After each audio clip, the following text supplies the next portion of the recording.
I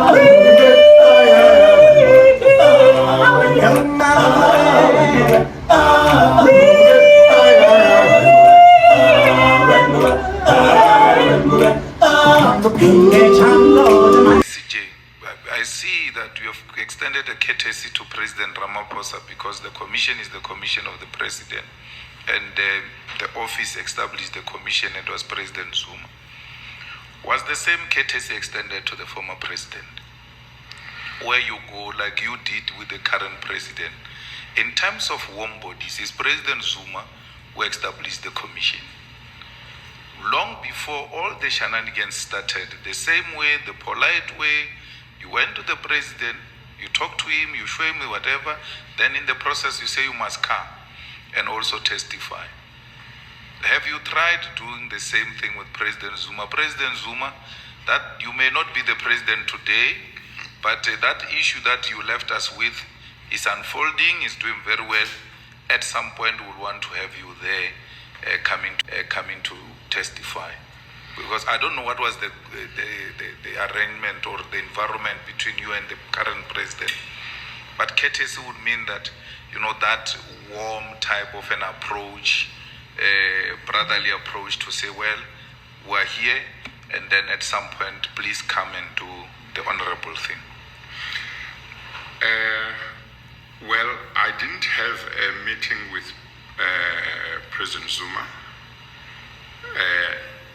But remember that the current president was, because he was the president, I would meet him from time to time to tell him what was happening in the commission in terms of if there were challenges or if there was to be an extension.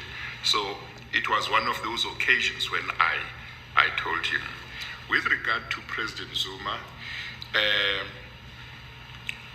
I think we wrote a letter to him or to his lawyers. I can't remember whether first to him or to his lawyers straight away, and invited him to come and give evidence. He took quite some time before he made up his mind whether he was going to come or not. Ultimately, he agreed to come. But I can't remember whether after he had agreed or before he agreed, he raised an issue and said, in terms of what rule was I inviting him to come? And I think my response was that this was a courtesy. We were not necessarily going to issue a summons. It was a courtesy. When he did come, he still made an issue about the fact that I had extended the courtesy and not said there should be a subpoena. I had simply written a letter. They made an issue. It was on TV. So they made me get the impression that they did not want me to act in any way other than in terms of the rules. But I'd taken the view that I should do that as courtesy to him. I didn't know that he wasn't going to like it. You have been to President Zuma's apartments or hotel rooms in Durban more than twice through your own statement that you issued or read in the... Please just repeat, I didn't hear it. You have been to President Zuma's hotel in Durban more than twice. That's the account you gave in the statement that you read during the recusal application on his invitation. Well, I know that I remember one time, I don't know if it's twice, I didn't refresh my memory on the statement, but if you say that's what it says, then it must be so. Yes, and then it was when you were a judge, and then President Zuma invites you to his hotel room twice or more than that, and then you go. Why was he inviting you? What were the issues? Well, I haven't. Does the statement say it was a time when I was a judge? Maybe. Yes. Okay, all right. put it this way. We knew each other, Mr. Zuma and I. So I think he called, or I got a message that he would like to see me. There was, as far as I'm concerned, no reason why I shouldn't agree to see him. I went to see him. But I can't remember, because that was much later. I can't remember what the issues may have been on that occasion. That was quite a long time ago. No, acting CJ, as a judge called by such a prominent politician to his hotel room, it can't be a matter that you can easily forget. It's a memorable thing. I mean, I remember the day I met Mandela at his house. He said to me, if you want to lead society, you have to cut your stomach. It's too big for a youth president to be a president with a big stomach. And I had to make initiatives to meet that demand. So it's a memorable thing. I can't forget that. You can ask me of any prominent person I met when I was young. I remember that. There's no way I'm going to accept that explanation. Commissioner Malema, I may have remembered if I was meeting President Mandela. President Zuma, I knew him, we had known each other. As I say, it might have been more than 20 years ago when that particular meeting happened. The time has come. Time for what, Michelle? It's the sponsor of today's episode. Happened. Then he went to meet Zuma, President Zuma again at his... there was one time when I also asked him for a meeting with him about the 13th or 14 years ago, when he was still out of government, and I met him in his forest town house in Johannesburg. On that occasion, I wasted to raise with him a matter that I considered of public importance. That was at his house in Forest Town. What is this matter of public interest? Yes, no, that I can tell you what it was. Firstly, because I remember it, but also because I had a look at his affidavit in response to that statement, and I know that based on what he said in his response, he would not be taking a view that I should not say what that matter was. In a different situation, I might have been concerned whether if I went and had a private meeting with somebody, I would have to then say what we discussed in private. But because he has taken the view which I understood to be that he doesn't mind if I mention it, then I'm going to mention it.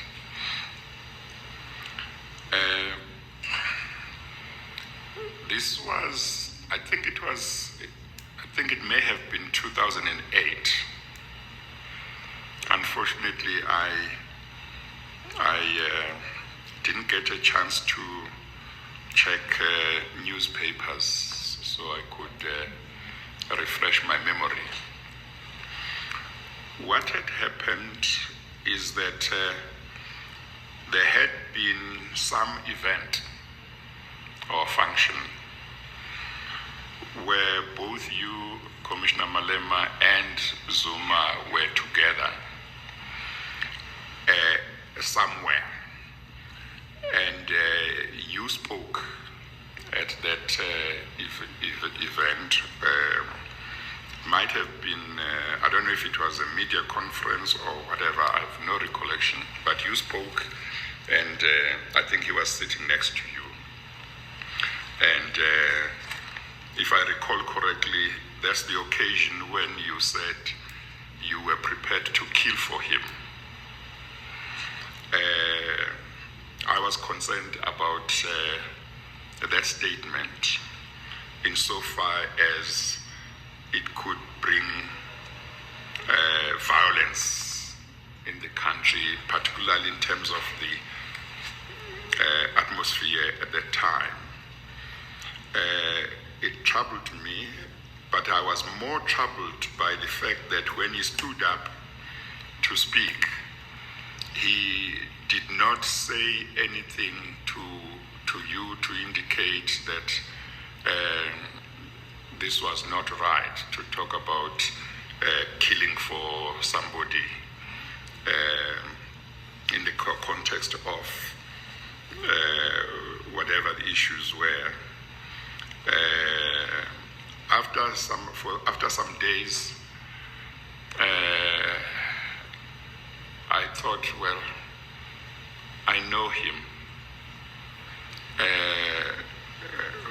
What if this could end up leading to quite some violence? Maybe I should ask him if I can see him and talk about my concern. I made arrangements and he agreed. I went to see him. I told him that I was very concerned because regions, provinces, even a country could be thrown into a lot of violence if leaders do not speak to their supporters and dissuade them from making any statements about violence. I talked to him about the violence that we in KwaZulu-Natal had, which he knew. I think I may have spoken to him about violence in other countries. And I indicated that I was concerned about it as a citizen. I was concerned in case we ended up with violence. I thought that he should have spoken to you. He listened to me, and I give him credit. He understood, but my recollection is that he said he had not spoken to you in public, but he spoke to you in private. That's my recollection. I was simply concerned about the possibility of violence. I knew that that was the case, and I viewed that as a pure political interference by a judge, because that was a statement made in a political rally.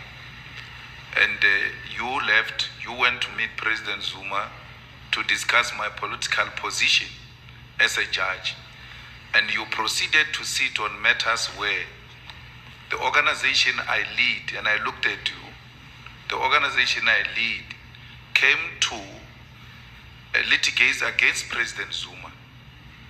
You have never indicated to court that you knew President Zuma like that, to a point where you can even discuss political issues with him.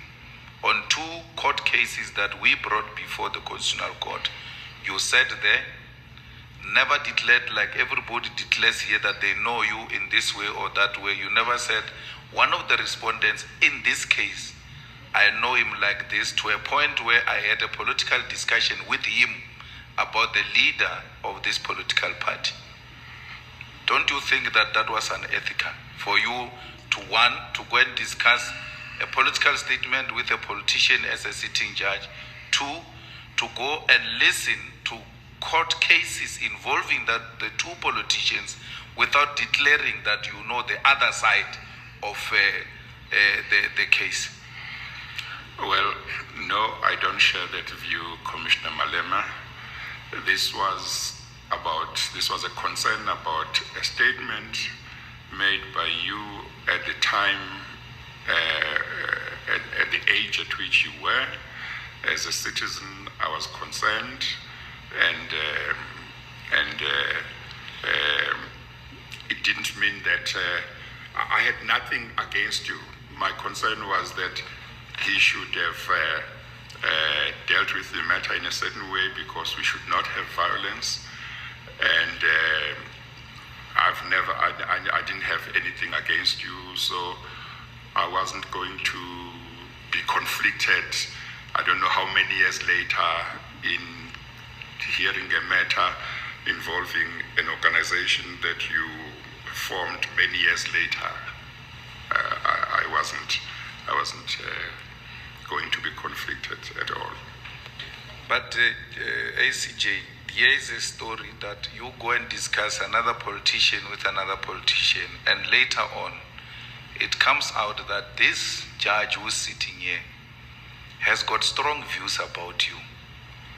And he sits here to listen to an affidavit that is signed by you. You are the face of this case. Don't you think that it is actually not in the best interest of the judiciary and for the judges to go and discuss other politicians? Because if you're bringing age, at the age I was, it's immaterial to me. I'm a politician, I'm a president of an organization even at that time. I was not a leader of a crèche. I was a political leader of an organization with a rich history in this country. And for you to go as a judge to discuss another politician with another politician, that amounts to bringing the judiciary into disrepute. Because now when it comes out is, this judge holds an extreme political views about you. It doesn't matter how many years after. And when we say, why, how? No, he drove all the way to come and talk about you. And he was a sitting judge. Is that not, does that help to enhance the good image of the judiciary? Or in what way does it help to improve the good standing of the judiciary in society? I don't think it creates a problem at all, Commissioner Malema. I think as a citizen, I am entitled, if violence maybe is threatened and I know somebody who can do something to prevent people being killed and so on, I think I'm entitled, even if I'm a judge, if I know that person, I'm entitled to go to that person and say, please, we don't want violence. If there is violence, ordinary people will suffer, will be killed, and of course they might not agree, but I think as a citizen, I'm entitled to do that. And I've never held any strong views against you, Commissioner Malema, political or otherwise.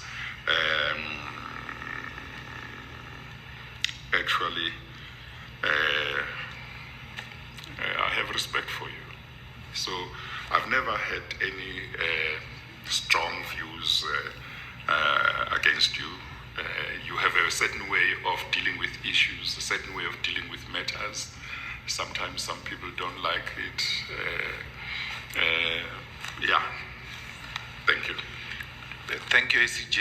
I've got a very serious problem when I raise issues and I get to be loved by everyone. I'm not money.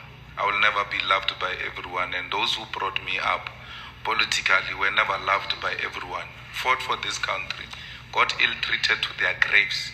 So I'm not in a business of trying to impress everybody. I'm here to pursue that which I think is right. Others will be happy, others won't be happy. It is their own baby to feed Malta Bella. I'm not in that business. Now, I want to go back to the earlier thing of meeting President Zuma in the hotel. This had to be so because we will normally interact when we meet at the opening of parliament or other government or state functions. However, there were 2 or so occasions when Mr. Zuma was not in government, when I asked for a meeting with and I agreed to. When he asked for a meeting with and I agreed to him, I think that this would have been somewhere between 2005 and 2007. He was staying in a hotel in Durban and I met him. There was one time when I was also asked for a meeting with him about 13 or 14 years ago when I was still out of government. This is what we spoke about.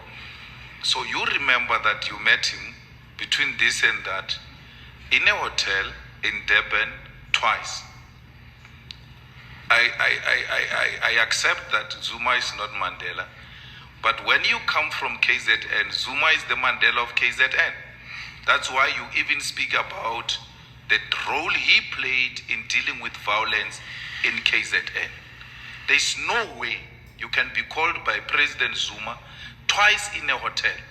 You remember the years, you remember that it was in a hotel, you remember he was not in government, you don't remember what you were discussing with President Zuma at that time. I know, but there is a rule here that you don't give people, you don't raise issues that we didn't raise with you before.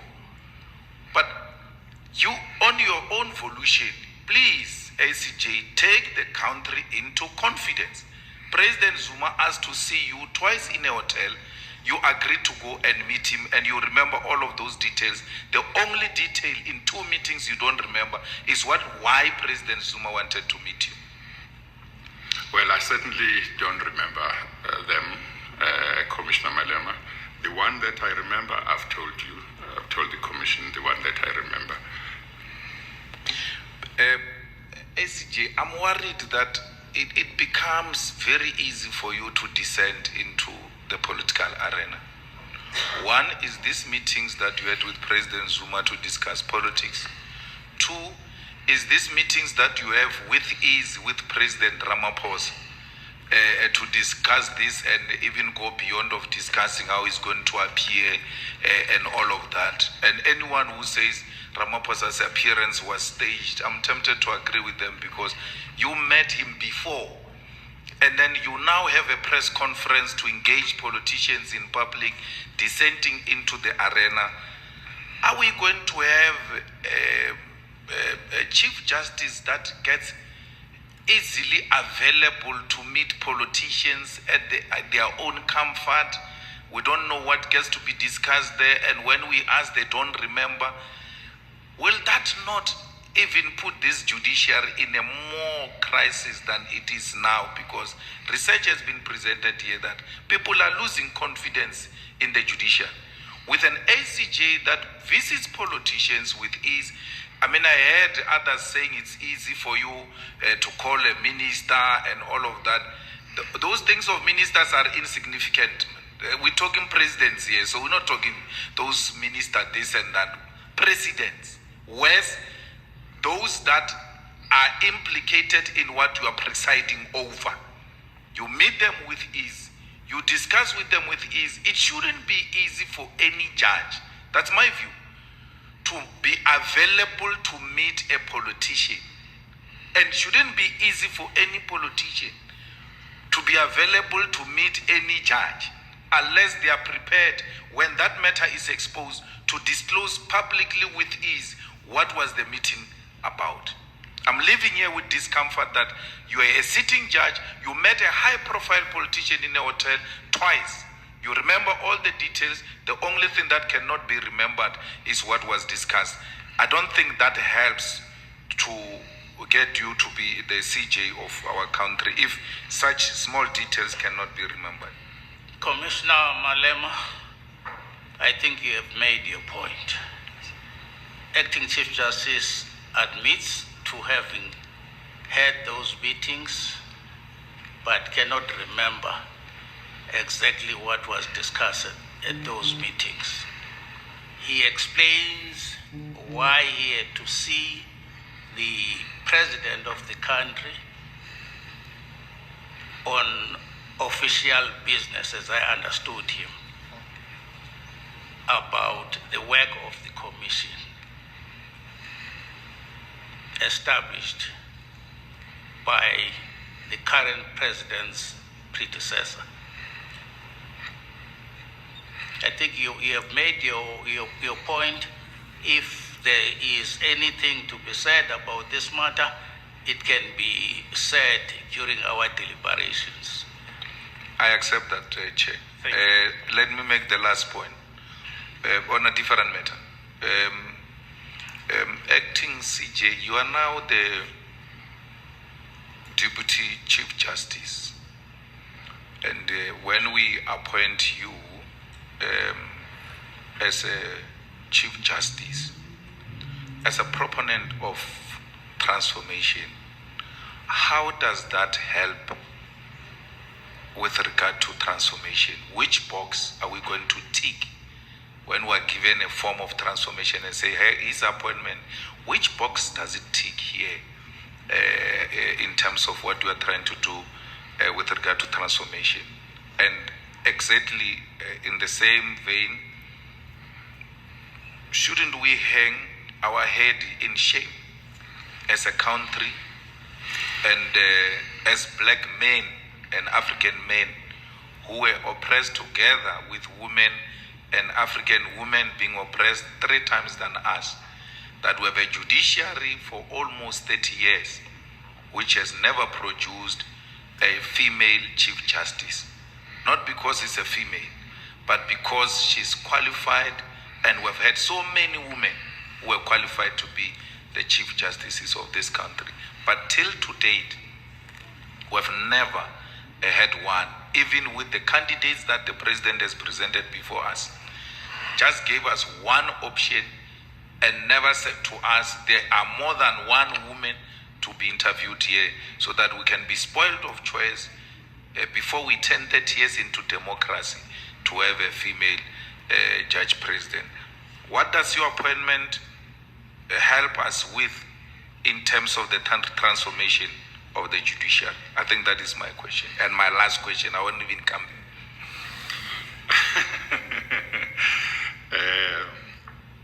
Well, Commissioner Malema, I am here because it seems to me the president wanted to have a choice when he makes a decision as to who should be the next Chief Justice. He considered that I am worthy of being included in that list.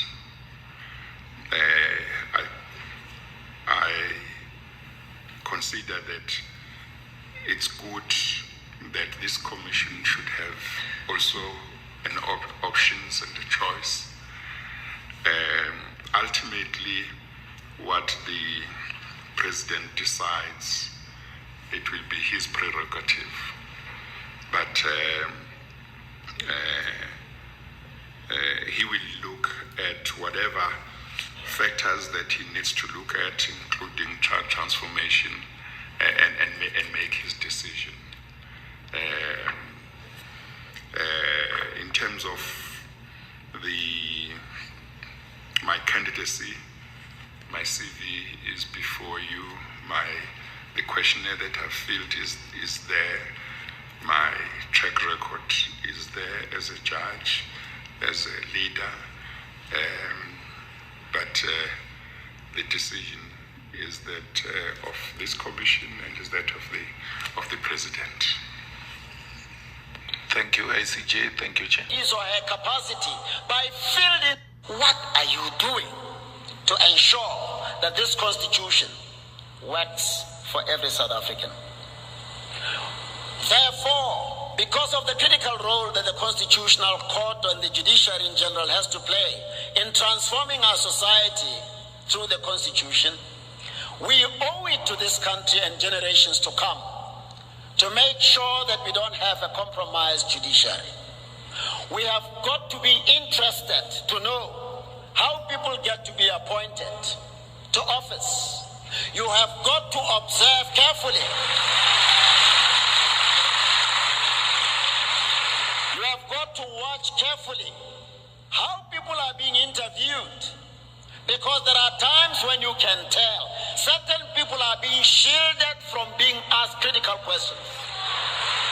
And the question is, when that happens, who is doing it and what is the agenda? How can you have an independent and competent judge or magistrate who, when questions are sought to be put to him or her, people build a scrum around him or her?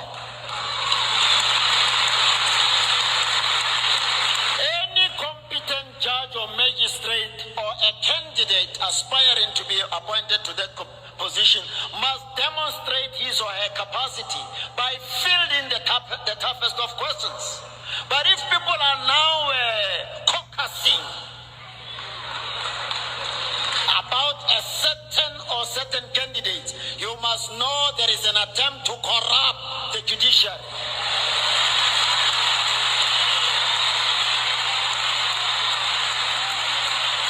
You must know there is an attempt to capture the judiciary. And a captured judiciary will never be able to use the Constitution as an instrument of transformation.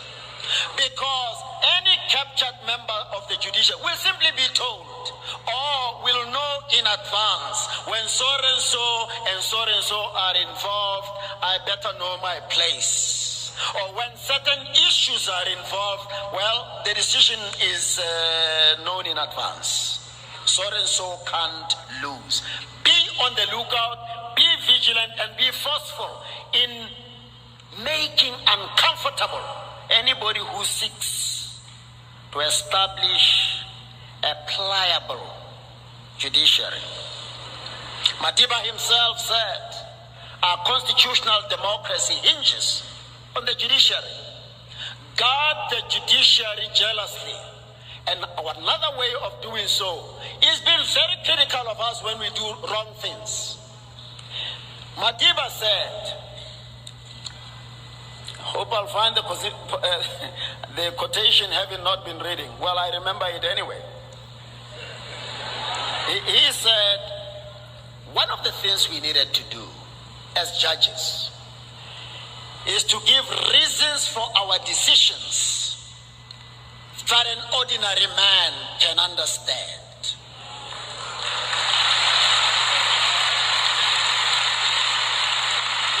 You must be worried when you read a judgment and you are struggling to make sense of it. Judges were enjoined by Madiba, and they ought to know, we ought to know, that partly we account through our judgments to the public. Now, if you write in such a way that the public can't even understand what you are doing, what kind of accountability is that? We don't write for lawyers, we don't account to lawyers only, we account to every South African citizen.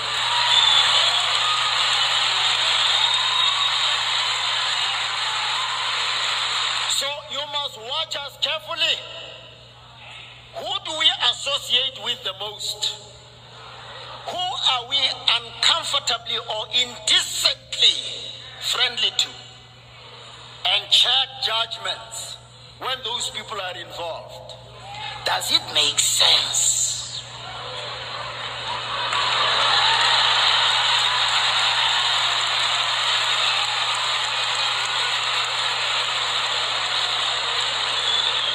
Madiba said on the occasion of inaugurating the Constitutional Court, you must be true to your oath. Don't be rubber stamps. We are the ones who administer an oath to the President, the Deputy President, ministers, deputies, and members of Parliament. And we do so expecting them to be loyal to their affirmation or oath of office. How hypocritical can it be if we expect people before they take office in line with the Constitution to commit to doing what the Constitution demands of them when we don't do the same thing ourselves? So please watch us closely. Otherwise, our constitutional democracy is gone. I'm not saying there is something wrong with the judges, by the way. No. I have absolute confidence in us. But complacency can set in. And remember, we wield extensive powers as the South African judiciary. I'm tempted to say I'm not aware of any judiciary anywhere in the world that wields the kind of power that we do. There is almost nothing we cannot do through the instrumentality of the Constitution. Now, power corrupts, and absolute power corrupts absolutely. Family, I've just gone back and I was looking back on this interviews of Julius Malema when he was interviewing Judge Zondo for the position of CJ. You know, there's something that the CJ has done in the past few days. We remember there was a Zondo commission whereby he was chairing it, and there was a lot of money that was spent, and he made recommendations. With all the recommendations that he made to the president, because there were people who were implicated in the Zondo commission, I don't know whether it was a deal between Zondo and Ramaphosa, or what was it. One has to figure out exactly why were those recommendations not applied to those people who were implicated. There's something that I just want to analyze here. Zondo ended up getting the position of CJ, but he was not the best candidate. The best candidate that was there was the lady who is a CJ now. I want us to put our minds as to what made Ramaphosa choose Zondo than the lady who was more qualified and who answered all the questions, and the panel was happy with her answers. And for the change in 30 years, by then, they should have approved, Cyril should have approved that lady to be a CJ, but he decided to use Zondo for whatever deal that they had, the two of them. Let us remember, let's go back a little bit when we watch what Julius Malema did to Zondo here. He was asking a little bit of questions like, did you give any courtesy that you gave to Cyril Ramaphosa? Because when you listen to this kind of questioning, then you go back when Ramaphosa went to testify in the Zondo Commission. It was like an arrangement. There was a deal that was there. That I will put you through there. Let's sort out this. I will go and act as if I'm being part of the commission that you have called me to testify, because there will be outcry there that because as he was a deputy president of Jacob Zuma. So for him not to be called, it was going to raise a lot of alarm. As much as we remember that there are CR17 documents that are sealed. So Cyril needed somebody who will continue to keep those documents of CR17 sealed. So who was the best candidate to? It was Zondo. It doesn't matter whether he didn't answer the question correctly, he didn't do everything correctly, but for the sake of continuous sealing the CR17 documents so that Cyril can continue being the president of the country. So that was the case, according to my analysis, because even when Julius Malema was pressing on Zondo about the meeting between Jacob Zuma and Zondo, he could remember some of the things, but because there was something that was there, what Julius Malema was looking for. He made Zondo to lie. So that made Zondo to be disqualified because he was not being honest with the panel, but he was parachuted. So for Zondo to come back today, because I know there's a video whereby he was coming for Ramaphosa saying the recommendation that he made, it means Ramaphosa is a weak president and whatever. Forgetting about the deal that he himself, he was part of the cabal that helped Cyril Ramaphosa to continuously with the sealing of the CR17 documents, as much as they are still sealed today. So for him to come out, I don't know whether he's trying to protect his skin, as much as this syndicate thing has blown out by Mkwanazi, that there's a lot of games that are played in the judiciary, police, prison, and everywhere. So those are kind of things that we have to take to mind. Let me come to Mogoeng. Mogoeng is, I think because he's a man of God, when he talk about things, it's like he's prophesying, or it's things that he has seen because he's been a CJ. So he understands what exactly is happening in there. So he speaks a mouthful that supports how Zondo was parachuted to become a CJ when he was not qualified to be a CJ. That one, let us not make a mistake and say he was qualified. He was not qualified. The most qualified lady who was supposed to be a CJ is the one who's a CJ now. But for whatever reason, allegedly, that he was then given the position, even when the panel voted, we know that the powers rest with the president. But whatever the panel has recommended, the president had to look into that, because it's not about the president, but it's about the country. Though most powers are vested to him, but it doesn't give him more powers to choose a candidate that is less qualified for the job, because to be a CJ, it's a big job. It's second to the president. I would say that. Because everything that happens in Parliament, when a cabinet is sworn in, a judge, that CJ will be called in to sworn in these people. It means the power that a CJ holds, it's in the Constitution, and it's more stronger. So Julius Malema doesn't have size. Whether you are well educated, whether you are old, you are young, Julius likes to choose things on merits. There is a video that Julius Malema made that even the votes, when the panel was voting, Zondo only got, I think, 2 votes within the panel, but he was parachuted to become a CJ of the country. We are having this problem with the judicial and everything. He is part of that. When they are talking about corruption that is there, let us not leave him behind, because now he's starting to sing that Cyril Ramaphosa did not comply with his findings, that those people were implicated should have been. But at the same time, he himself, the same Cyril Ramaphosa, when he was choosing his cabinet, the same people were implicated. He went there to sworn them in. So where is fairness there? Can he point fingers to anybody that this one is corrupt, when he himself sworn in people that he within his findings were implicated? So family, can you judge for yourself when listening to everything? Let's keep the fight on. Bravo, bravo, bravo.